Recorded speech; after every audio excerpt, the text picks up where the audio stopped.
જન્મારે આવું આવે એવી રીતના એમના કર્મો બદલતા જાય. એટલે અહીંયા જે વાત કરી એ શું કીધું કે એશા તે અભિહિતા સાંખ્ય. આ ક્યાં કીધું છે તો કે સાંખ્ય શાસ્ત્રમાં બુદ્ધિનું વર્ણન કરવામાં આવ્યું છે. બુદ્ધિપૂર્વકના કર્મો કરવામાં આવ્યા છે, કહેવામાં આવ્યા છે. એવી બુદ્ધિથી યુક્ત તો કે એવી બુદ્ધિની શું જરૂર કર્મમાં તો કે નહીં, બુદ્ધિયુક્ત કર્મ કરીશ તો કર્મબંધમ પ્રહાસ્યસી, એટલે કર્મબંધથી તું છૂટી શકીશ, કર્મબંધ તને નહીં લાગે. આમ આ સાદો અર્થ થયો આનો. હવે વિશેષ અર્થ તો એવો છે કે જેટલી પણ સંસ્થાઓ અમારા ગુરુજી કહેતા હતા કે છે, અને આ પ્રકારના જો કર્મ યોગમાં તૈયાર થાય બધા કર્મ કરવા વાળા, તો સૌથી પહેલું તો કામ એમના કર્મો ડીપ થાય. હંમેશા આપણે છે ને લંબાઈ જોતા હોય, બરાબર, એટલે કોણ કેટલું કામ કરે છે, પણ કેટલું કામ કરવા કરતા પણ એ કેવા ભાવથી કામ કરે છે ને એ બહુ મહત્વનું હોય હંમેશા કર્મની બાબતમાં. એટલે જીવનની પણ બાબતમાં અમારા ગુરુજી ખાસ કહેતા કે લંબાઈ રાજા મહારાજાઓ અને ભગવાન ખુદ જેને વધારી નથી શક્યા, જીવનની લંબાઈને નથી વધારી શક્યા, એ લંબાઈ વધારવા માટે આપણે તનતોડ પ્રયત્ન કરીએ છીએ. જીવનની લંબાઈ વધે એના માટે જ પ્રયત્ન ને, કે અત્યારે આયુષ્ય કેમ વધી જાય, આપણે લાંબુ કેમ જીવી જાય, એ જીવનની લંબાઈ વધારવા માટે તો આપણે બહુ પ્રયત્ન કરીએ કે જે કદાચ ભગવાને નથી વધારી શક્યા. જૈન ધર્મમાં આનો બહુ સરસ દાખલો આવે છે કે ભગવાન મહાવીરનો જ્યારે અંતિમ કાળ આવ્યો, 72 વર્ષની એમની ઉંમર, ભસ્મગ્રહ ત્યારે ગોચરમાં, અનેક ગ્રહોની ગોચરની એક સ્થિતિ હોય અને એનો કંઈક વ્યક્તિ ઉપર પ્રભાવ હોય. ત્યારે ભસ્મગ્રહ ગોચરમાં ત્યારે મહાવીર ભગવાનનું આયુષ્ય પૂર્ણ થવામાં, એટલે ઇન્દ્રએ એમને કીધું કે ભગવાન ભસ્મગ્રહ અત્યારે ગોચરમાં છે, જ્યોતિષી હોય આ તે એમને તો કેવલ જ્ઞાન એવું કે બધું એમને ખબર હતી, તો કે થોડોક ટાઈમ તમે જો જાળવી જાવ, નહીતર તમારા સ્થાપેલા જે વિચારો છે કે જે શાસન છે એના ઉપર અનેક આપત્તિઓ 2500 વર્ષ સુધી આવશે, બરાબર. એટલે એ જો ઉતરી જાય અને પછી તમે ખાલી કેટલી સેકન્ડ, ખાલી 7.5 સેકન્ડ તમારું આયુષ્ય લંબાવી દો, એટલે ભસ્મગ્રહ ઉતરી જાય તો જૈન શાસનને જે આપત્તિ આવવાની છે એ ઉગરી જાય. હવે વિચાર કરો, 2500 વર્ષ સુધીની આપત્તિઓ, બરાબર. આમ જ્યોતિષ પ્રમાણે જો 2650 વર્ષ થાય, બરાબર, એ દિવ્ય વર્ષમાં વર્ષોની ગણના કીધી એમને, ત્યારે 7.5 સેકન્ડ, બરાબર. એવું કે છે કે ઇન્દ્ર એવું ક્યારેય થતું નથી, એવું ક્યારેય થવાનું નથી, અને એવું ક્યારેય થયું નથી, બરાબર. એટલે જે મારો ટાઈમ છે એ ટાઈમે મારે જવું જ પડે, અને એ ટાઈમે ગયા પછી જે પરિણામો કદાચ આવવાના હશે એ આવતા જ રહેવાના છે. એટલે એવું ન થઈ શકે. એટલે એમને છે ને એ જ કાળ જે ભસ્મગ્રહ ગોચરમાં હતો, અને જાણવા વાળા એમ કે છે કે પછીથી જે એમના ગયા પછી જે મોટો વિખવાદ થયો, જે મોટા ભાગના સંપ્રદાયોમાં થાય એવો મોટા ભાગે બધા લોકો અલગ અલગ પડ્યા, પછી જે શ્વેતાંબર અંબર, પછી અનેક રીતના એમના અલગ અલગ વિભાગો થયા. એવું કે છે કે એ ન થાત યદી એ 7.5 સેકન્ડનું આયુષ્ય વધારી દે, બરાબર. પણ એવું થતું નથી. એ ટાઈમ જે ફિક્સ છે એ કદાચ ઇન્દ્રને એવું કીધું કે તમે વધારી દો, તમે તો કેપેબલ છો, બરાબર, તો કે એવું ક્યારેય થયું નથી, એવું હું મારા માટે ન કરી શકું. એટલે જે લંબાઈ કોઈ વધારી નથી શકતું એ વધારવા માટે આપણે તનતોડ પ્રયત્ન કરીએ છીએ, પણ જે ઊંડાઈ અને જે પહોળાઈ કદાચ એક લૂંટારાએ મેળવી લીધી છે, કદાચ એક સામાન્ય વ્યક્તિ એને મેળવીને આગળ ગઈ છે, એના માટે આપણે ક્યારેય વિચાર, જે પહોળાઈ અને જે ઊંડાઈ એક સામાન્ય વ્યક્તિના પુરુષાર્થની વાત છે, ઓલી તો કોઈના પણ પુરુષાર્થની વાત નથી. એના માટે આપણે કેટલું બધું કરીએ જીવનમાં, કેટલું બધું કરતા જઈએ ભૌતિક લંબાઈ વધારવા. અનેક પ્રકારની લંબાઈ હોય, આયુષ્યની હોય, ભૌતિકતાની હોય. આ બધી લંબાઈ વધારવા માટે આપણા તનતોડ પ્રયત્નો હોય, પણ પહોળાઈ અને ઊંડાઈ વધારવા માટે આપણો એક પણ પ્રયત્ન ન હોય તો મારા ગુરુજી કહેતા હતા કે કેમ કહેવાય કે મનુષ્ય જાતિ બુદ્ધિમાન છે, એને રેશનલ એનિમલ કેમ કહેવાય, કેવી રીતે કહી શકાય. અને એ ઊંડાઈ અને પહોળાઈ વધારવી એટલે આ કર્મની ઊંડાઈ વધારે. એટલે હંમેશા કર્મો કેટલા, લંબાઈ કેટલી, એના ઉપરથી કર્મનું ક્યારેય માપ નહીં કાઢવું. હંમેશા કર્મનું જો માપ કાઢવું હોય તો ઊંડાઈથી જ કાઢવું. કર્મનું માપ કાઢવું હોય તો એ ડીપ કેટલા, એના પાછળનો બુદ્ધિયોગ કેવો, એ જ કર્મની ખરેખરી પરીક્ષા છે. એટલે અહીંયા એવું કહે છે કે આવું જો તું બુદ્ધિપૂર્વકનું કર્મ કરીશ તો શું થશે, તો તું સાચો ઉપકાર કરી શકીશ જગત ઉપર. એટલે જે લોકોએ ઘણું કામ કર્યું, બહુ કામ કર્યું, એ કદાચ ઉપકાર નથી કરી શક્યા, પણ જે લોકોએ બુદ્ધિપૂર્વકનું કામ કર્યું ને એક પણ, એ જગતને બહુ ઉપકારી નીવડ્યું છે. એટલે કેટલા કર્મો કરવા એના કરતા કેવા કર્મો કરવા, અને એ પણ કેવા ભાવથી કરવા, આ 3 ઉત્તરોત્તર સીડી છે. એક તો કેટલા કર્મો કરવા, એના કરતા મહત્વનું છે કે કેવા કર્મો, અને કેવા કર્મો કરવા એના મહત્વનું છે કે કેવા ભાવથી કર્મો કરવા. આ ઉત્તરોત્તર વિકાસની સીડી છે, બરાબર. એના પ્રત્યેનો તમારો ભાવ કેવો. અને કેટલીક વાર એવું બન્યું છે કે ઉત્તમ ભાવ રાખવા વાળા કદાચ એટલા કર્મો નથી કરી શક્યા, બરાબર. અને કેટલાક ખોટા લોકોથી ઘણા સારા કર્મો થઈ ગયા છે. એવું પણ બનેલું છે કે કેટલાક ખોટા વ્યક્તિઓથી કેટલા સારા કર્મો થઈ જાય, અને એવું બને કે કેટલી સારી વ્યક્તિ, બરાબર, પણ એ એટલા કર્મો ન કરી શકે કદાચ સમાજમાં.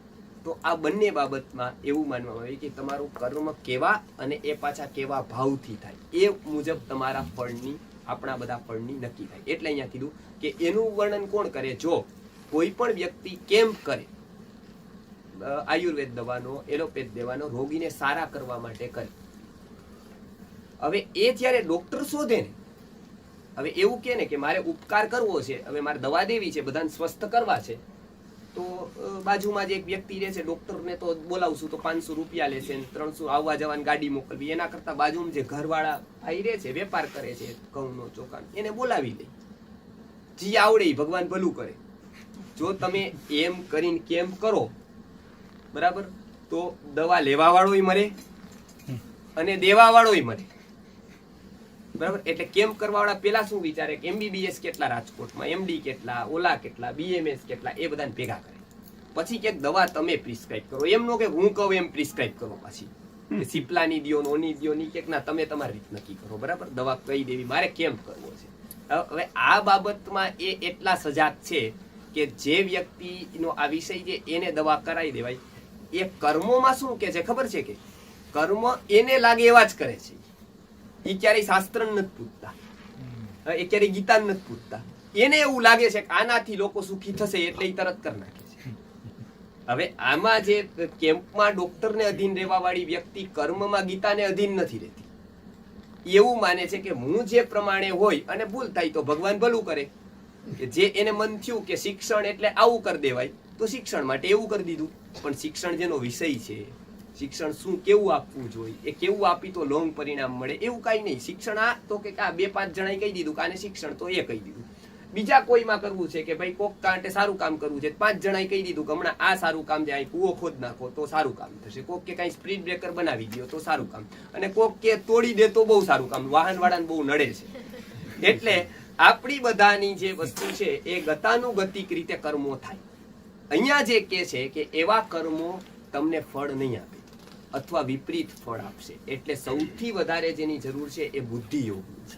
એટલે ભગવાન અર્જુનને એવું કહે છે કે ખાસ કરીને તું એ સાંભળી લે કે આ બાબતમાં જે ઓથેન્ટિક શાસ્ત્ર છે સાંખ્ય, કે એવું કહે છે કે બુદ્ધિપૂર્વકનું કર્મ, ઓથેન્ટિસિટી, લોંગ ટર્મનું હિત વિચારવાનું. એટલે ક્યારે પણ લોકોને સુખી કરવા માટે કોઈ પણ કર્મો નહીં કરવાના, બરાબર. કેમ કે લોકોનું સુખ છે ને બદલતું રહે. હવે કાલ સવાર બધા દારૂ પીવડાવીએ આપણે તો સુખી થશે, બરાબર. આજ તો આપણે એને છાશ આપી તો સુખી થાય, કાલ સવાર ચા માગે એ આપી તો એને લાગે કે ના ના હમણાં ચાની પરબ છે, કોફીની છે. એવી રીતે કાલ સવાર દારૂ નહીં કરીએ માનું તો લોકોને તો સારું જ લાગવાનું. એમાં 100, 200, 500 ની સંખ્યા થઈ જાય તો પછી એ આપવાનું કે એનાથી બી સારું જ લાગે લોકોને. તો કોણ નક્કી કરે કે શું આપવું શું ના આપવું? લોકોને સારું જ લાગે એવું જો આપવાનું હોય તો લોકોને તો એવું ઘણું સારું લાગે છે, જે આપીએ એટલે લોકો ખુશ થાય. પણ લોકોના સુખમાંનું નહીં, લોકોના હિતનું હોય એવું. હિત એટલે શું છે કે પરિણામ એનું કેવું છે એ જો સારું હોય તો તમે એના હિતની વાત કરો. એટલે આપણે ત્યાં માતા પિતાને પણ એવું કીધું કે બાળકોને સુખી રાખે એ આદર્શ માતા પિતા છે જ નહીં.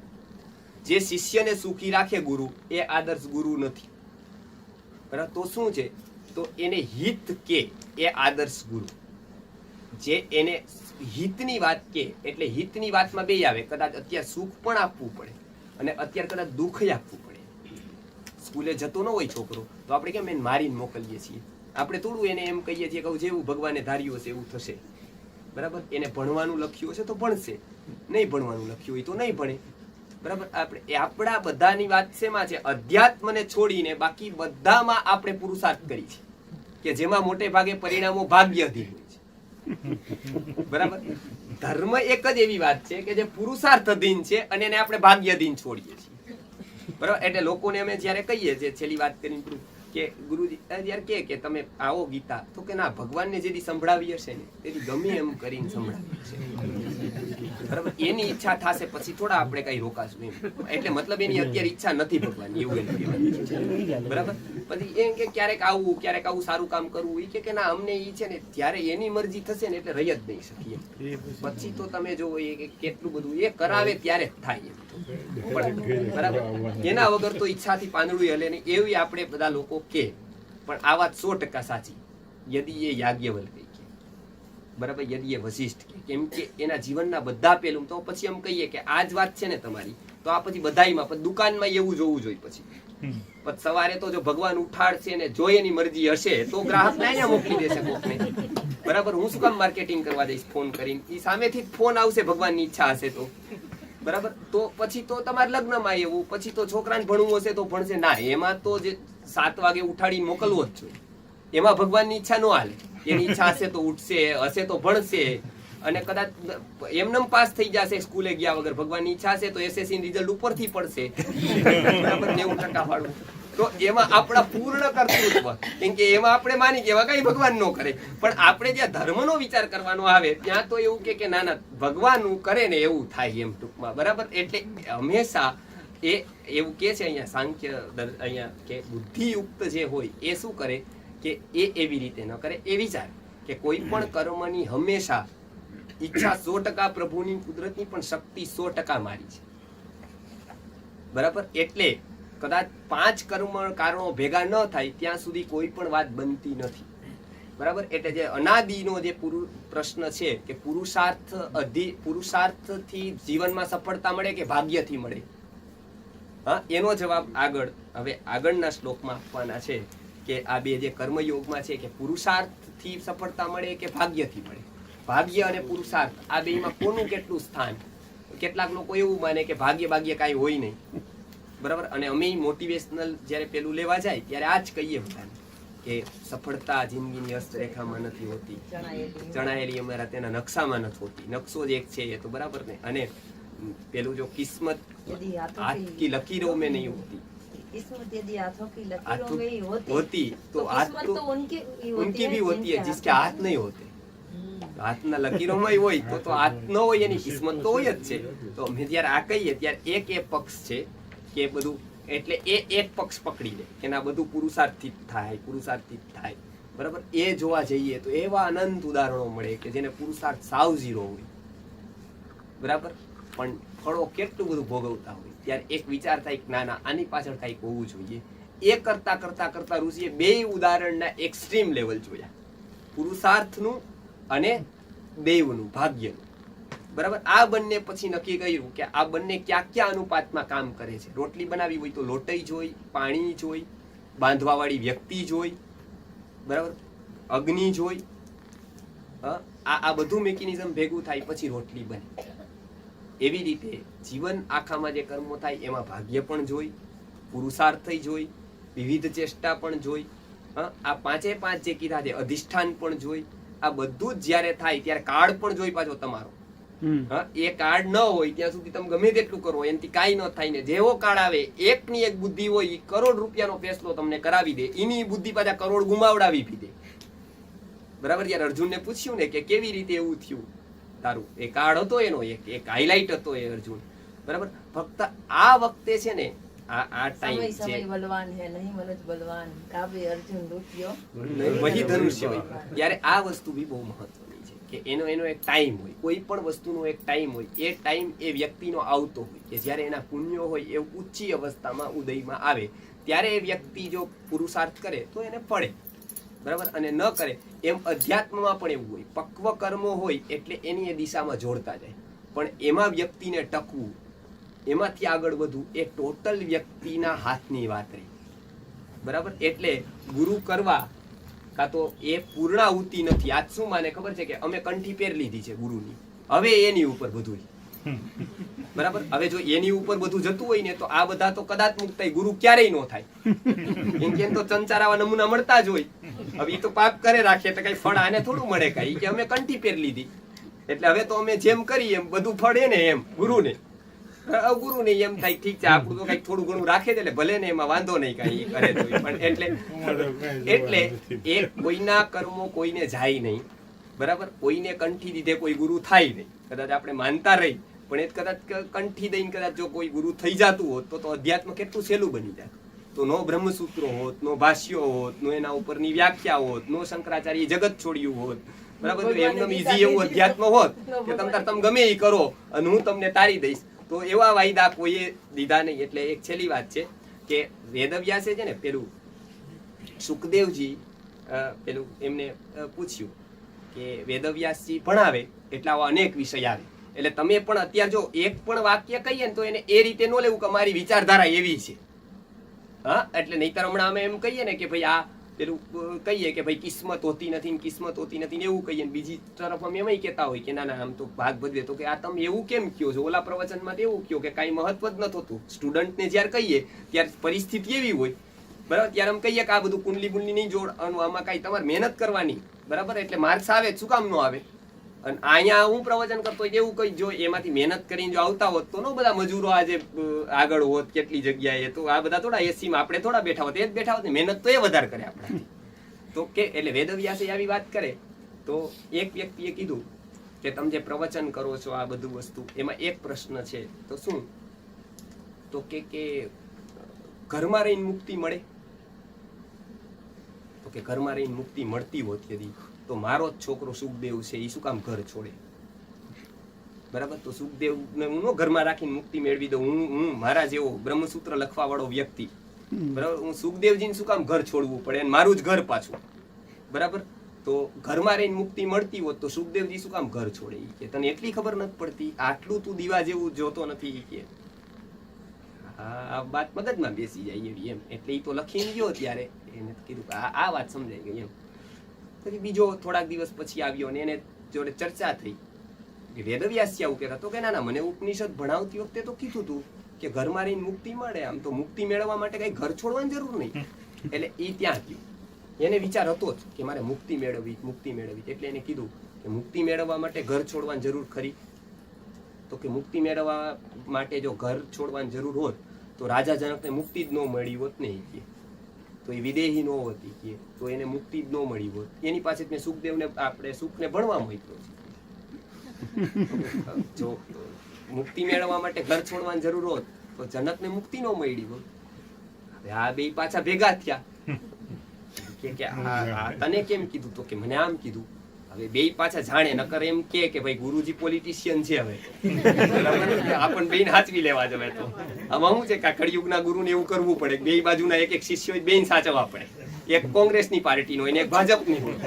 એટલે ઓલાને કે તમારો અમે પ્રચાર કરશું, આને કે તમારો અમે કરશું, તમ તારા અમે અમદાવાદમાં તમારી વાત કરી આવશું, રાજકોટમાં જઈને એમ કેશું તમે આને મત આપો એમ. એટલે બે સચવાઈ જાય ને એમ. તો બેએ વિચાર કર્યો કે વેદવ્યાસજી તો ઓલા પછી એકને હતું કે ના ના આવું કે નહીં. પછી એમ થયું શું આમાં તો આપણા પાસે શું લેવાનું? એટલે ગણિત માંડ્યું કે આપણે એવા કામ કરીએ એવા કેટલા.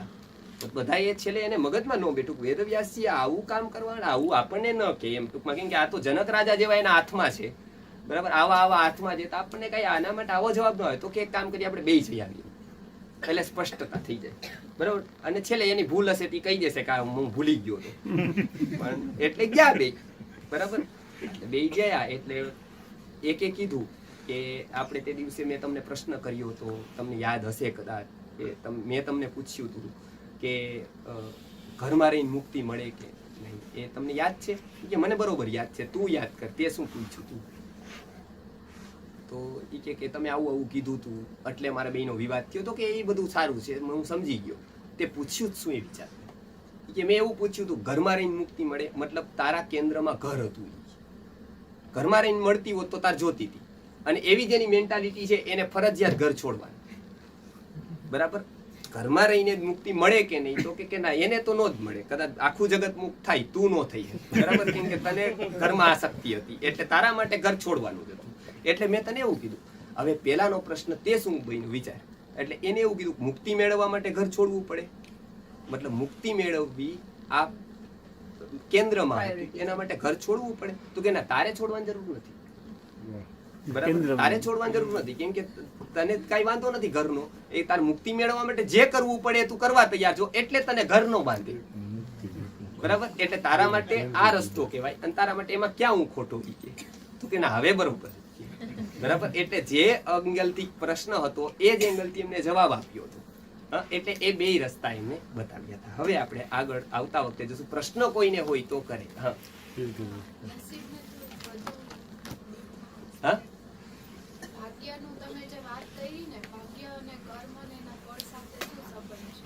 ભાગ્યનો ને કર્મના ફળ સાથે. ભાગ્ય એટલે શું કહેવાય? પેલા તો પૂર્વ કૃતમ કર્મ. બરાબર, પૂર્વમાં આપણું કરેલું કર્મ, બરાબર, એ જયારે પાકતું પાકતું પાકતું પાકતું ફળ આપવા જેવું થાય, પાકેલું ફળ જે અત્યારે તમે કરો એ કાચું છે, પણ એ જ જયારે પાકતું પાકતું પાકતું પાકતું આવે એટલે એને ભાગ્ય કહેવાય. એટલે ભાગ્ય બી કોણ નિર્માણ કરે છે? કર્મ છે. પૂર્વનું કર્મ. પૂર્વ તમે કર્મ કેવું કર્યું એ જયારે પાકતું પાકતું અત્યારે આવે એટલે આપણે એમ કહીએ કે ભાગ્યમાં હતું. ભાગ્ય એટલે શું હતું? કે પૂર્વમાં એને જે કર્મ કરેલું હતું એ એને અત્યારે મળે છે, ફક્ત અત્યારે એને નથી કર્યું. જેમ કે બેંક હોય તો બેંકમાં તમે સાવ આમ જોવો ને તો અન્યાય જ લાગે તમને. કેમ કે બેંકમાં છે ને અત્યારે જે જાતો હોય, જે કેશિયર હોય કાં કોઈ ભાઈ હોય એ જતા હોય તો એનો પગાર 15,000 રૂપિયા 20,000 રૂપિયા. રિટાયર થઈ ગયા હોય ને જેમ એને 35-40,000 મળતા હોય. સીધે સીધો જો કોઈ ભારતમાં એવો જોવા આવે કે આ એને સિસ્ટમ જ ખબર ન હોય બેંકની, એટલે પેલો પ્રશ્ન એ કરે કે અહીંયા તો અન્યાય જ છે. એક વ્યક્તિ એસીમાં બેસે છે, કાંઈ કરતો નથી, આખો દિવસ છાપા વાંચે છે, ચા પીવે છે, બરાબર, આખો દિવસ લટા મારે છે. બેંક એને દર વખતે ચેક આપી દે 40,000. અને આ બિચારો આખો દિવસ પરસેવો પાડે, ગણ ગણ ગણ ગણ કરે આખો દિવસ, અને આને 15,000 મળે. બરાબર, હવે એવો કોઈ પ્રશ્ન કરે તો આપણે એમ કહેવાય કે તને એનો ભૂતકાળ ખબર નથી. એને એક દી આવી રીતે જ ગણેલા છે, એને એક દિવસ આવો જ પરસેવો પાડેલો છે, આવો 40 વર્ષ થયા ને એટલે બેંકને એવું થયું કે હવે એને આરામ આપો, હવે બેઠે બેઠા આપણે ચેક પહોંચાડશું. હવે બેંકની સિસ્ટમ જો ખબર પડી જાય તો આપણને લાગે કે અન્યાય નથી. એમ કુદરતની સિસ્ટમ જો ખબર પડી જાય ને કે અત્યારે જેને બેઠે બેઠું મળે ને એ ઇનકેસ કરે છે ભાઈ. બરાબર, એ ક્યારેક એને કંઈક કરી દીધું છે, એના વગર તો કાંઈ મળે જ નહીં. બરાબર, અને આપણે હજી તો રનિંગ નોકરીમાં છીએ, જોબમાં છીએ, એટલે આપણે અત્યારે આવું બધું કરવું પડે છે. બરાબર, એટલે એક બેન્કિંગ સિસ્ટમ ખબર પડે ખાલી આપણને અહીંયા આવીને તોય. એટલે કર્મમાં એવું હોય કે પૂર્વનું જો કરેલું હોય તો કેટલાકને મહેનત વગર મળે અહીંયા, કાંઈ ન કરે પણ તમે જોવો તો સુખી જ થતા રહે. કેટલા બધા નાસ્તિક હોય, કદાચ કેટલું બધું કાંઈ માનતા ન હોય, છતાંય એને ફળ તો મળે જ. બરાબર, અને કદાચ ધર્મ બહુ કરતા હોય પણ એ અત્યાર કરે છે, પણ પૂર્વમાં જો એના પાપ હોય અને એનો જો અત્યારે ઉદય આવ્યો હોય તો કદાચ એને કષ્ટો જ આવે. બરાબર, તો પરીક્ષા એ છે કે એને કઈ દ્રષ્ટિથી લે. જો એને એ દ્રષ્ટિથી લે કે ભાઈ જો હું આટલું બધું કરું છું છતાંય મારે ત્યાં જવું, છતાંય આ બધા ગાડીઓ કરે મારે સાયકલ. બરાબર, જો આવો વિચાર આવે એને કે આ બધા લોકો તો સુખી, હું જ કેમ દુખી, તો એ હજી તો સમજ્યા જ નથી. કેમ કે આખી સિસ્ટમ છે એ સમજવી જોઈએ તો કઈ વાંધો જ નથી. ત્યાં જ આવી ને જ્યાં આપણે ઓલી વાત હતી ત્યાં જ આવી કે છેલ્લે તો તમારે આ બધું જો પામવું હોય તો સારા કર્મ કરવાના. તો ઈ જ વાત થઈ ને, એટલે ઈ તો આપણે તો ઈ છેલ્લે તો સોદો જ કરી છે. હા, એટલે પેલી અવસ્થામાં તો એ એવું જ છે. પેલી અવસ્થામાં જે પામવાનું હોય તો એમ જે આપણે ત્યાં શું માન્યું કે અસત્યૈવ વર્તમાની સ્થિત્વા તતઃ સત્યમ સમીહતિ. કોઈ પણ કામ કરવું હોય ને, જેમ કે સ્ટેપ એક એને આપવામાં આવે સ્ટેપ. જેમ કે આપણે ત્યાં પેલા મૂર્તિની પૂજા કરવામાં આવે, બરાબર, એટલે લાવવામાં આવે, શણગારવામાં આવે. ભારતભરમાં મૂર્તિ પૂજકો, વિશ્વમાં અનેક લોકો મૂર્તિને માને, અનેક સંપ્રદાયો માને. બરાબર, મૂર્તિને માનવા વાળા અનેક સંપ્રદાયો. બરાબર, પણ મૂર્તિને માનવા વાળા બધું કરે, આ તે, પાછું એ મૂર્તિનું વિસર્જન કરે પાણીમાં. 10-15 દી જાય એટલે વિસર્જન કરી દે. કોઈ પણ મૂર્તિને માનવા વાળો મૂર્તિનું વિસર્જન નથી કરતો. બરાબર. આ બેય વાત શું કામ કીધી, આ સિમ્બોલ બેય શું કામ આપ્યા? મૂર્તિ પછી એક ટાઈમ એવો આવે છોડવાની, અને એક ટાઈમ એને પૂરેપૂરું રાખવાના કરે, પાછું છોડ દેવાની. એક ટાઈમ એવું આવે કે એને સાવ મૂકી દેવાની. આ જે છે એ અસત્ય, મતલબ શું કે કોઈ પણ સાધકા અવસ્થા હોય, જ્યારે કોઈ કર્મ જ ન કરતો હોય તો એને ઉપદેશ એવો આપવાનો કે તું કર્મ કર, તો જ તને સારા ફળ મળશે, તો જ તને સારા ફળ મળશે. બરાબર. એ ઉપદેશ અવસ્થા થઈ, એ એની સાધકા અવસ્થા થઈ. એ અવસ્થામાં પછી એક એવો આવે કે જ્યારે એમ કે સત્કર્મો છોડ, સત્કર્મો છોડ. ચર્ચામાં એક્ઝામ્પલ તો પછી તો ઓલા જ આવે છે કે તમે આ જો આ એસી માં બેઠો છે કારણ કે એને સારું કામ કર્યું છે, હું નથી બેઠો, તો ઈ તો એટલે જે તમે એટલે ટૂંકમાં આપણે જે એક્ઝામ્પલ આપીએ છીએ ઈ જ ખોટા આપીએ છીએ ને, તો એનો કારણ કે ખરેખર તો ઈ એંગલ થી તમારે કામ કરવાનું નથી. આપણે એક બાજુથી એમ કહી છે અને એક બાજુથી એમ કહે છે કે જો તમારે સુખી થવું હોય, તમારે એસી બેસવું હોય, તમારે ગાડી ફેરવી હોય તો તમે કરો. બીજી તરફથી એમ કહો છો કે તમારે કર્મ કરવાની ને પણ પછી એના ફળની આશા નહીં. બે વસ્તુ હારે થાય છે. ના ના હારે નહીં. એટલે એ છે ને, તમે એમ માનો છો આ બે આમ ઊભા છે, અમે એક માની કે એક ને એક આમ છે. મતલબ એક એવી અવસ્થા છે કે જે ગાડી મળશે, જે આવું મળશે, એટલા માટે પણ એ કર્મની શરૂઆત કરશે. બરાબર. પણ એ અવસ્થામાં જે રહેશે તો ગલત છે. શરૂઆત તો એવી જ થવાની છે. શરૂઆત એને લૌકિક લાભ છોડી દેશે તો અલૌકિક લાભ માટે કઈ કરશે. શરૂઆત કર્મનો હેતુ જ્યાં સુધી એને ક્લિયર નહીં થાય, જ્યાં એ અવસ્થા નહીં આવે ને, નિષ્કામ કર્મ યોગની અવસ્થા નહીં આવે ત્યાં સુધી ઉપદેશ એ લોકો ગમે એટલો કરે તો પણ એ વ્યક્તિ કર્મ નહીં કરે. એટલે શરૂઆતમાં શું કીધું કે શરૂઆતમાં એવું કીધું કે કઈ વાંધો નહીં, એના માટે પણ એ કરે છે તો સત્કર્મ ને. બરાબર ને. હવે બધા લોકોને એમ કહીએ કે તમે બધા નિષ્કામ કર્મી થઈ જાવ તો કોઈ કર્મ જ ન કરે. બરાબર. કઈ મેળવવું ન હોય, ડોક્ટર શું કામ જાય, મતલબ પેલો ઓલું કામ વેપારી શું કામ જાય. હવે એ જે કરે છે ને, અમુક વસ્તુ એવી છે કે જે ડોક્ટર ભલે પૈસા કમાવા જાય છે, કાં તો કોઈ વ્યક્તિ ભલે ત્યાં કમાવા જાય, પણ એ કરે છે ને સમાજ માટે સારું છે. કેટલાક લોકોની સામાન્ય પરિસ્થિતિ બી કુદરતે રાખી છે ને, બહુ કામ કરી દીધું છે. બરાબર ને. જે લોકોની પેલી જે કેમ કે કામ કરે છે ને તો ઘણાનું ભલું થાય છે. તો એ કેવું, એ વસ્તુ જુદી છે. કેમ કે એ કરે છે, એ સત્કર્મો કરે છે, એ કંઈક મેળવવા માટે કરે છે. એવો ઉપદેશ આપીએ છીએ કે આપણે તમે મેળવવા માટે પણ કંઈક કરો, કંઈક કરો, કંઈક કરો. પણ એનાથી ઉપરની અવસ્થા આવે છે ને, પછીનો ઉપદેશ આ છે કે કંઈક મેળવવા માટે તમે કરો છો તો એ ખોટું છે. એ ખોટું છે. કેમ કે કંઈક મેળવવા માટે કરો તો તમારી કર્મની બેઠક ક્યારેય ઉપર ન જાય. બરાબર. તો એ પછીની અવસ્થા એવી છે કે તમારે એ પણ ઇન્સ્પિરેશન નહીં રાખવાની, એ પણ નહીં રાખવાની, કંઈક સત્કર્મ કરો. એ પણ એક ટાઈમે તો વાસના છે. એટલે ગ્રંથને પકડવાનું મહત્વનું. એટલે ત્યાં પેલું આપણે કહીએ x = 5. ધારો કે x = 5 હોય અને y = 10 હોય તો x × x × y = કેટલા થાય? આવો પ્રશ્ન હોય તો તમે કહો 50. તો એ જવાબ સાચો પડે કે નહીં? હવે આ દાખલાની શરૂઆત તો ખોટાથી જ થઈ. કેમ કે x = 5 હોય જ નહીં ક્યારેય. બરાબર. x એ છે એ એક પેલું છે, આલ્ફાબેટ છે, આ છે એ ડિજિટ છે. તો x = 5 હોય જ નહીં આમ તો. પણ એ જે જવાબ આવ્યો ને એ સાચો આવ્યો. બરાબર. હવે આપણે અહીંયા જે બતાવીએ કે અહીં નકશો બતાવીએ અને એમાં કહીએ કે અહીંયા મુંબઈ, અહીંથી તમે આમ જશો ને, બરાબર, એટલે અહીંથી આમ પૂના આવી જશે. પછી વાંથી આમ વળશો ને એટલે આ લોકો કે આ અહીંથી તમે જો આમ કરશો એટલે અહીંયા રસોડું બનશે. અહીંથી પણ એ નો બને રસોડું ને, એ તો હમણાં પાણી આવે તો ધોવાઈ જાય આખો નકશો. બરાબર. એ વોટરપ્રૂફ તો થાય નહીં કઈ. અહીંયા બધું બતાવતા હોય આપણે તો અહીંયા કઈ જો અહીંયા તમારું આ આવશે, હમણાં નકશામાં વાત કરતા હતા ને કે અહીંયા કઈ નો આવે ને આમ.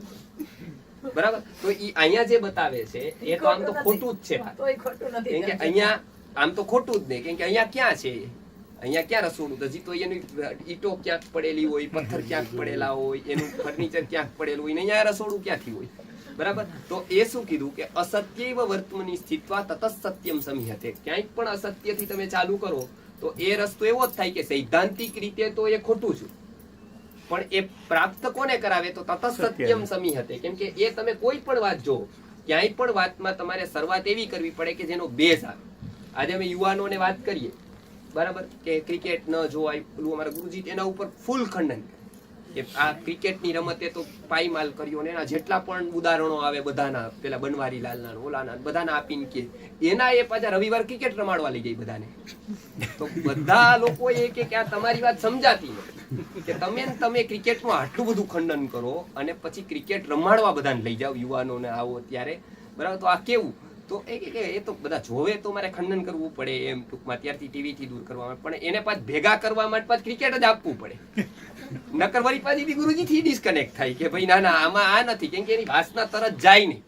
ક્રિકેટની ટેવ જે 18-25 વર્ષથી પડેલી હોય એ એક પ્રવચને જાય નહીં, બરાબર. એટલે એને પાછા ધર્મમાં લઈ આવવા માટે પેલા તો ક્રિકેટ જ રમાડવી પડે એને, બરાબર. પિક્ચરનું ફૂલ ખંડન કરે, પણ પિક્ચર જ બતાવવા પડે, યુવાનોને લઈ આવવા પડે એવા, બરાબર, ઇન્સ્પિરેશનના પિક્ચર. એટલે આ બધી વાતમાં એવું હોય કે જે પેલી હંમેશા પ્રારંભિક અવસ્થામાં જે પણ કાંઈ લોકો કે ને અહીંયા, એ હંમેશા એવું માનવાનું કે આ સાધક અવસ્થાની વાત છે, અને એ લોકો જે ખંડન કરે છે ને એ હંમેશા એ અવસ્થાએ ટકી રહેલા છે. એટલે આમ બે જો અમારા જી કે અમે લોકો સંપ્રદાયનું તમે એવું કહેશો ને કે આ કેવો, એટલે અમે એમ કહી કે નહીં, આ નહીં, આમાં આ સંપ્રદાયમાં આ બરોબર નહીં, આમાં આ બરોબર નહીં. પણ કોઈક વ્યક્તિ પૂછે ને કે હું એમાં જાઉં છું, જવાય આ તમારે પાકું જવાય.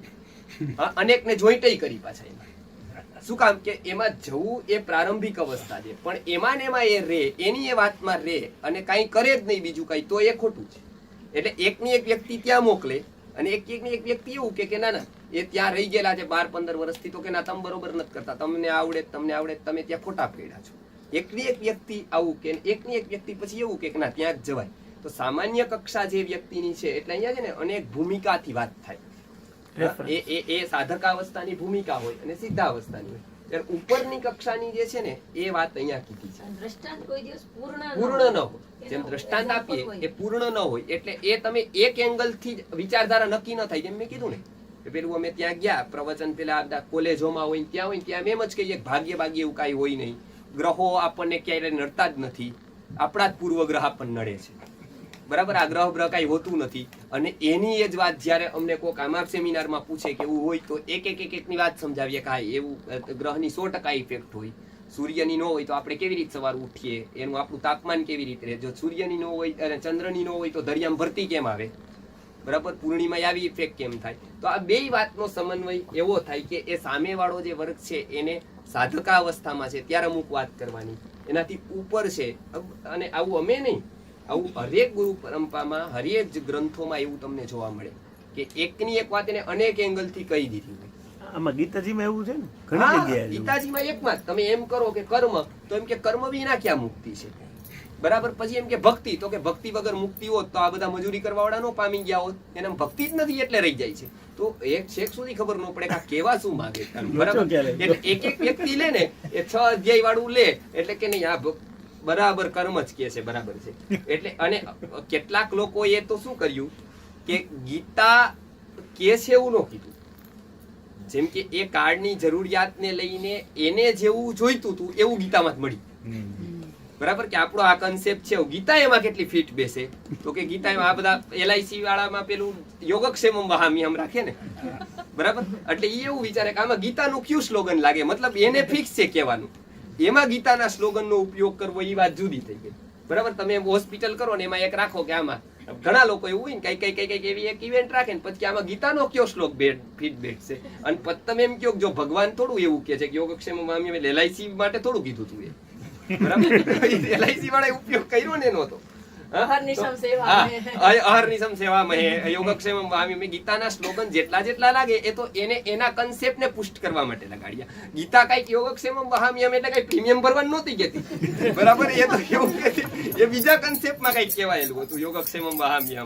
પણ આ લોકોએ આમ કર્યું કે યોગક્ષેમમ વહામી મતલબ અમે તમારું ધ્યાન રાખશું, અમે બરાબર, અમે યોગક્ષેમનું તમારું વહન કરશું. તો આ જે ઉપયોગ થયો એ વસ્તુ જુદી. એવી રીતે કેટલાક ધર્મગ્રંથોમાં એવું થયું હોય, ગીતાના કોટ કરીને કેટલાય લોકોએ કર્મને પુષ્ટ કર્યું હોય, કેટલાય ભક્તિને કરી હોય, કેટલાય જ્ઞાનને કર્યું હોય. પણ એમાં આપણે એમાં એન્ડ માની લઈએ કે ગીતાનો એન્ડનું તાત્પર્ય આવું છે, તો એ એક અંગ પકડ્યું. અને ખાસ કરીને જૈન દર્શનમાં તમે ખાસ કરીને જોશો ને તો એ લોકો એકને માને, તમને ખબર છે એ અનેકાંતવાદ, બરાબર. એ એવું કે કોઈ પણ એક વાત હોય ને તો તમારે એક એંગલ થી નહીં લેવાની, એ અનેક એંગલ થી લેવાની. એટલે એને અનેકાંત કે, બરાબર. કે અનેક એંગલ થી એ સત્ય હોય, અનેક એંગલ થી એ કહેવાયેલી હોય. એટલે એને એ એંગલ થી લેવાની, એ ટાઈમે, એ સમયે, આ પરિસ્થિતિમાં, બરાબર. તેણમ કાળેણમ તેણમ બંતેણમ એવું બધું એવું પ્રાકૃતમાં આવે કે એ કાળે એ સમયે આવું, એટલે આ કાળમાં આ સમયમાં આ વાત એને આ વ્યક્તિને કીધી, એ આવી પરિસ્થિતિમાં કીધી. એ તમે બધું લઈને કરો ને, નકર શું થાય કે પેલા બે છોકરાની ઉદાહરણ આવે પુરાણમાં કે બે હતા, એમાં એક છે ને સ્મોકિંગ કરતો હતો, બીડી પીતો હતો, બરાબર. હવે એને બાપુ દરરોજ સમજાવે કે તાર ઓછી કરવી ઓછી કરવી ઓછી કરવી. પછી એ બીજો આવે ત્યાં રમતો હોય અને આવી જાય ત્યાં, એટલે એકને સમજાવતા હતા કે જો તું આમ કમસે કમ દરરોજ પીતો હતો, એટલે એને હવે બંધ કરાવી હોય તો તરત તો થાય નહીં, એટલે શું કરવું પડે તો કે તું જો એક નિયમ લે, કમસે કમ તું એકાદશી દી નહીં પી, બાકી વાંધો નથી. એકાદશી દી બીડી નહીં પીવાની, આમ બાકી કઈ વાંધો નથી, તું એકાદશી દી એવું નિયમ લે, એકાદશી દી તું નહીં પી. હવે બીજો જો સાંભળી લે અને એ બીજા 14 દી ચાલુ કરે પીવાની, બરાબર, તો એને ખોટો ઉપદેશ લીધો, બરાબર. કેમ કે આ તો એવું કે છે કે એકાદશી વાંધો નથી, બાકી વાંધો નથી એવું કે છે. પણ એ કોના માટે કે છે? એ 15 દી પીવાનો છે, એને એક સ્ટેપ તો એને એવું જ સમજાવવું પડે ને કે આ તું દરરોજ પીતો વાંધો નથી, હંમેશા તમારે કોઈને પીવું હોય. આપણે એમ કહીએ કે હમણાં અમે પેલા કહીએ ને કે ગુરુજી કહેતા 3 દિવસની શિબિરનું કહીએ ને તો કોઈ આવે જ નહીં, બરાબર. એટલે 1-1 કલાકનું કહેવાનું કે તમે કમસે કમ 1-8 કલાક આવો. ભાઈ કે બધા રિમાઇન્ડર આપતા આપતા આપતા આપતા એવી રીતે કે ભાઈ તમે અડધી કલાક આવો, 15 મિનિટ આવો, શ્લોક ચૂકી ગયા હોય તો આવો, વધારે ભણાઈ ગયા હોય તો આવો, બરાબર. તો એ કોઈ પણ રીતે તમે આવો એમ એકવાર અહીંયા, બરાબર. પછી શું થાય? પછી એને એમ થાય કે ના ના કઈક સારું છે, તો પછી બીજી વાર, ત્રીજી વાર, 5મી વાર, 10મી વાર, પછી એવું થાય કે ના ના હવે વાંધો નહીં, 3 દીમાં આમાં આ વ્યક્તિ આવા લોકો છે તો એ કઈ કદાચ 3 દી ખેંચી લેશે એમ. નહીતર આપણને એને અમારા ગુરુજી ઘણી વાર એવું થતું, ખામે વાળાને ડાઉટ થતું કે આ તો ટકશે કે આ ખાલી મંજીરા વગાવડાવશે મારી પાસે, કે ધૂન ગવડાવડાવશે, 3 દિન શિબિરમાં કોઈ આવે નહીં. એમ કે 3 દી મેં વિચાર લાગે કે આ 3 દી 7-8 કલાક અને આ ગીતા અને આ બધું તો આ તો તરત પૂરું થઈ જાય 15 મિનિટમાં. તો પછી તો અમને ધૂન બોલાવડાવશે, ટાઈમ પાસ નહીં થાય તો ફોનમાં ત્યાં તો મોબાઈલ લઈ નહોતા, બરાબર. ત્યારે બીજું બધું કઈ પેલું કરશે તો એટલે પેલા એને ડાઉટ થાય કે આ અડધી કલાક તો બોલી શકશે ને એમ. પછી અડધી કલાક સાંભળે ને પછી એમ થાય કે ના કલાકની કેપેસિટી ખરી એમ, કલાક આપે એમ. પછી એમ થાય કે ના 1.5 કલાક ખેંચી લઈએ, આમ તો વાંધો ન આવે. થતું થતું એમ થાય કે ના ના આ તો શિબિર લઈ શકે, વાંધો ન આવે એમ. બીજું કઈ રાખવું ન પડે, કોઈને ઇન્વાઇટ ન કરવા પડે વક્તાને એમ 5-7 ને. એને શું કરવું પડે કે શેરિંગ કરવું પડે, શેર જેવું થાય એમ. કેમ કે પેઢીના 10% આલીએ, 10% એ મોટા ભાગની શિબિરો થાય તો આ શેર જેવું હોય ને માર્કેટ જેવું, એવી રીતે થાય. 10% બોલીએ કે 4 કલાક વૈધા તો પછી આ થાય આ થાય આ થાય. એમાં વક્તા ન મળે. તમારે ગુરુજી કે અમારા ગુરુજી કે છેલ્લે મારું રાખજો, એટલે જેટલી કલાક જોતી હોય એટલી તમ તારું ઊંચું કોઈ આવે કે ન આવે ટૂંકમાં, બરાબર. તો આ વસ્તુ એવી છે કે એ કોને ઉપદેશ છે એને લઈને કરવાનું. હવે કોઈ છે રિલેટિવિટી જ થઈ ને, આઈન્સ્ટાઈનની રિલેટિવિટી. રિલેટિવિટી એક નથી, સત્ય ઇન્ડિવિડ્યુઅલ માટે છે કદાચ, અને દરેક પરિસ્થિતિ માટે જુદું છે. એટલે રિલેટિવિટી, આઈન્સ્ટાઈનની રિલેટિવિટી છે ને. ભાઈ કેટલાક એવા છે કે જે શાશ્વત છે અને એ શાશ્વત જ રહે. હા, એમાં બંને છે. કેટલાક શાશ્વત છે, બરાબર, એ એવા જ રહે. એ વ્યક્તિને જોઈને ન કીધું. જેમ કે પૃથ્વી વિશે કીધું કે પૃથ્વીનું માપ આટલું, તો એમાં એ ન જોયું હોય કે આ વ્યક્તિ છે એટલે હું પૃથ્વીનું માપ આ કહું, પાછું બીજું આવે બીજું કહું, ત્રીજું આવે ત્રીજું કહું. તો એવું ન થાય. શાશ્વત સત્યો એમ જ રહેવાના. પણ જે પરિસ્થિતિજન્ય સત્યો છે કે જેને ઉપદેશ કહેવામાં આવે. હવે પૃથ્વીની હું વાત જણાવું કે સૂર્યની વાત જણાવું તે ઉપદેશ નથી, ઇન્ફોર્મેશન, બરાબર. તો એ ખાલી શું કરું છું કે હું એક પ્રતિપાદન કરું છું. પણ બીજી વસ્તુ જે કઈ એ ઉપદેશમાં આવે એ હરેક વ્યક્તિએ ફરતો રહે, એટલે અધિકાર જોવાય. એટલે અધિકાર તસા કરું ઉપદેશ એવું કેમ કે એ એક જોવે કઈ પરિસ્થિતિ મેં પ્રશ્ન પૂછ્યો છે, કેવી રીતે પૂછ્યો છે, એ પ્રમાણે એનો ઉત્તર થાય કે ના ના આ આવું કરો એમ. ટૂંકમાં પેલા લોકો કે છે ને કે અમે તો અહીંયા ઘરમાં રહીને કઈ ન કરીને આવી રીતે મુક્તિ મળી જાય કે પછી દીક્ષા લેવી પડે એમ. ટૂંકમાં તો એવું જ કેવું પડે કે ના ના એ તમને આમ જ મળે, તમે થોડો પ્રયત્ન કરો, આ રીતે કરો, આ રીતે કરો. પણ બીજા વળી એમ કે આ રીતના કરો. પણ એ બે વ્યક્તિને જવાબ જુદા જુદા થાય. આમાં છે ને ગીતાજી અર્જુનને કીધું યુદ્ધ કરો, આપણે લાગી પડી આયા. હા, એટલે એ તો નહીં. ખોટું અને પછી પણ અર્જુન પછી પણ લાગી પડે તો ખોટું. આપણે તો બહુ 5000 વર્ષ પછીની વાત નહીં. અર્જુન નહીં પછી હોત એ જે સમયે જરૂર નથી એ જ અર્જુનને કેટલીક વાર શું કીધું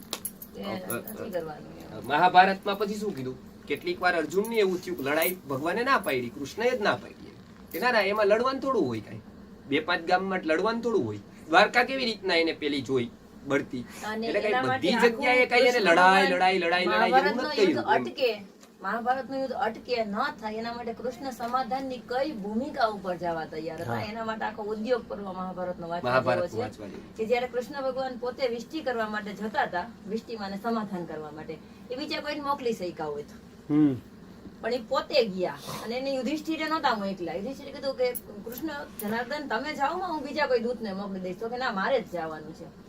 એની પાછળના 2-3 કારણો હતા. પેલું તો કારણ ઈ હતું કે ભવિષ્યમાં આવનારી અનેક પેઢીઓ એમ કહે નહીં કૃષ્ણ યુદ્ધ માટે તત્પર હતા.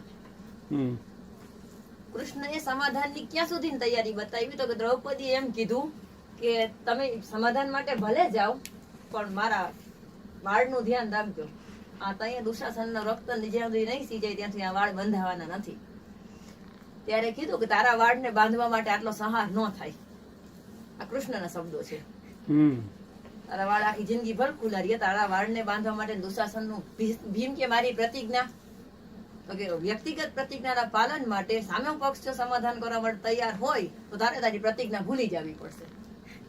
આ એક સહદેવે કાંઈ નથી કીધું કારણ કે એને ખબર હતી. એને ખબર હતી. સહદેવને ખબર હતી યુદ્ધ થવાનું જ છે. એક સહદેવે કાંઈ નથી કીધું કે ભગવાન યુદ્ધને ટાળવાનો પ્રયત્ન કરજો. અને યુધિષ્ઠિરે કીધું કે ભીમ, અર્જુન, જો વાસુદેવ એમ કહેતા હોય કે યુદ્ધ ટળી જાય ત્યાં સુધી હું અંતિમ પ્રયત્ન કરીને આવીશ, અંતિમ પ્રયત્ન. અને જી ઇન્દ્રપ્રસ્થ, હસ્તિનાપુર થી ટક્કર મારે એવું રાજ્ય ઇન્દ્રપ્રસ્થ, એના બદલામાં ખાલી 5 ગામ. સમાધાનની કેટલી ભૂમિકા એમ કે ખાલી 5 ગામ એના ક્ષત્રિય છે, ભીખ તો નહીં માંગે, ખાલી 5 ગામ એના નિર્વાહ માટે આપી દો. અને એ વાત યુધિષ્ઠિરે વાર્તાલાપ કરીને નહોતા ગયા. યુધિષ્ઠિરે સંવાદ છે, યા યુદ્ધ યા ઇન્દ્રપ્રસ્થ. કાકાને કેજો કે કા મારે ઇન્દ્રપ્રસ્થ જોઈને કા યુદ્ધ જોઈ. આવું યુધિષ્ઠિર કહે છે કૃષ્ણને કે મારા વતી એમ કેજો કાકાને, કાકા મારે ધૃતરાષ્ટ્રને, કે કા ઇન્દ્રપ્રસ્થ અને કા યુદ્ધ. આ યુધિષ્ઠિર બોલ્યા છે. એના બદલામાં આયા જઈને યુધિષ્ઠિરને આ બનેલા દૂત હતા, મોકલેલા દૂત નહોતા. એટલે એને કીધું કે ખાલી 5 ગામ આપો. વાહ, કઈ નહીં ગયો છો, હું ઇન્દ્રપ્રસ્થનો પ્રસ્તાવ મૂકી છે. અને અહીંયા એમ કીધું ખાલી 5 ગામ આપો. ત્યારે દુર્યોધનના શબ્દો છે આ, સુચ્યાગ્રમના દાસ્યામી વિના યુદ્ધેન કેશવ. સોયની અણી નીચે રહીએ ને એટલી જમીનને યુદ્ધ વગર હું નહીં આપું. તો કે તમે રાજા છો, તમારો દીકરો તમારું માનતો ન હોય તો તમે એને જેલમાં પૂરી શકો.